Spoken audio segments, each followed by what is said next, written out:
Many people here in the US and internationally have died as a result of coronavirus. A lot more have, of course, survived the illness, but that does not mean that they get off scot-free, that they're going to be perfectly fine and back to great health.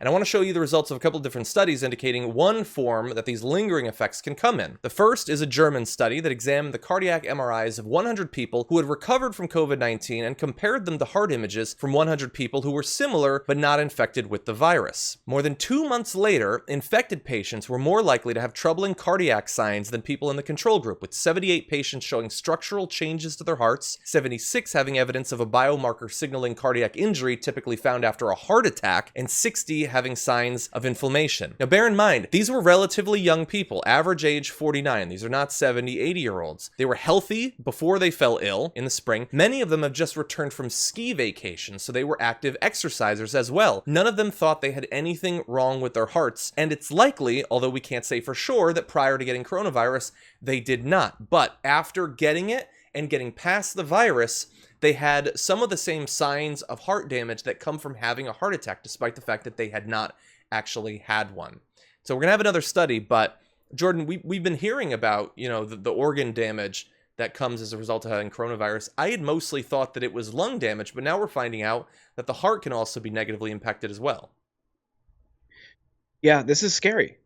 And the more we learn about it, the scarier it gets. And as we get more and more research, and we find out more of the consequences and long-term health consequences of this virus, it seems like it's it's like running parallel with how dangerous and reckless governments are acting, which is kind of Yeah. scary because now we're at a point where people are just so desperate to reopen, to save small businesses or whatever. It comes at a time when we're finding out that it's even worse than we had originally imagined. So I hope that people take this to heart and spread this kind of research and findings to warn their officials about the risks.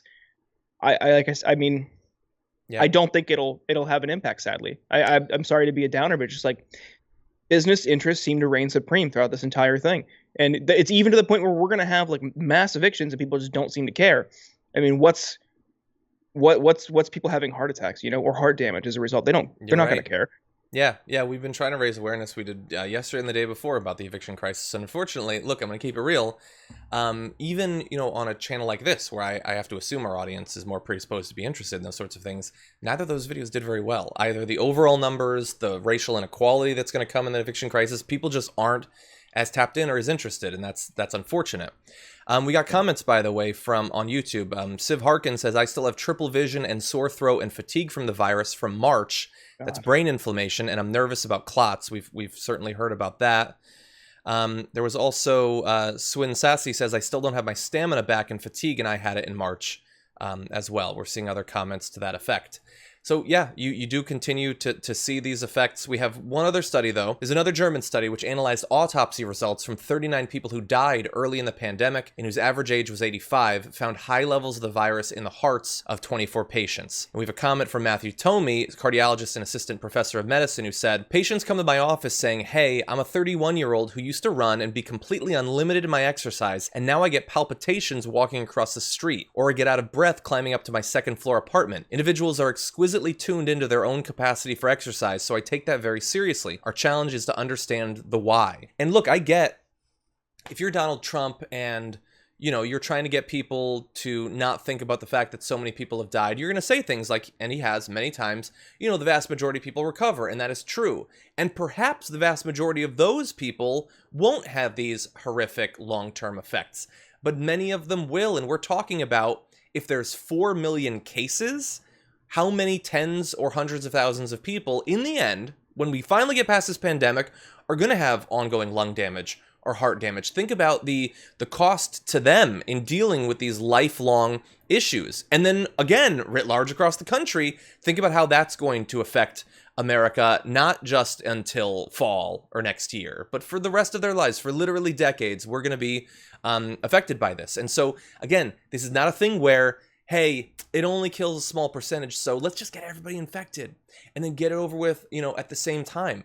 No, think about the havoc that is going to be wrought on the people who survive it from that strategy. And many people in positions of authority still think that's the way to go. It's not, and we're seeing more and more evidence to that point. Yeah. Yeah, I don't know what it's going to take for people to care. It's just a complete and total disregard for human life. And people, seen as just kind of subhuman or just cogs in a machine. Yeah.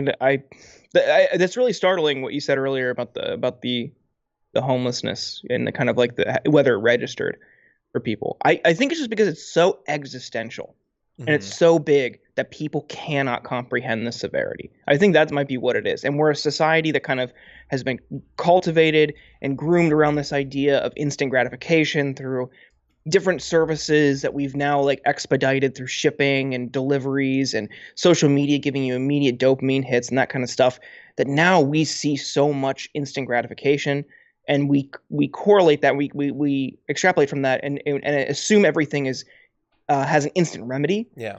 And while this is like not going away, people can't really comprehend that in mass, and our leaders especially don't.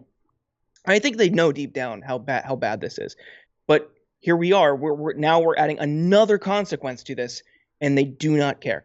The people are going to be. Where are they going to go when they lose their homes? What are they going to do when they have this heart damage for years? Our healthcare system's already broken. We don't have a living wage. And we have millions of people who lost their healthcare as a result of the job losses from this pandemic. Yeah. What are they expecting this to look like in like 5 months? Yeah. Yeah, and when you say they, like obviously, Trump and the governors and things like that, they don't give a damn. They've made this as bad as they possibly can. But they're not the only people in they. Like, as we're seeing this, and we're trying to figure out what is this going to look like in a year, in 10 years, in 40 years, the DNC just had their platform, and they don't support Medicare for all, despite the fact that the overwhelming majority of all of their voters say that's the policy they want. They're not only giving the middle finger to all of the people who are already being affected health-wise from the pandemic, as well as the country at large, which would massively benefit from that policy change, but their own base, which has been yelling at them for literally years now that they need to move in this direction, and they're still saying no. It not only lost, it lost overwhelmingly. Yeah, and so there's a lot of people who are setting up a situation that is going to be devastating for a lot of people for a lot of years.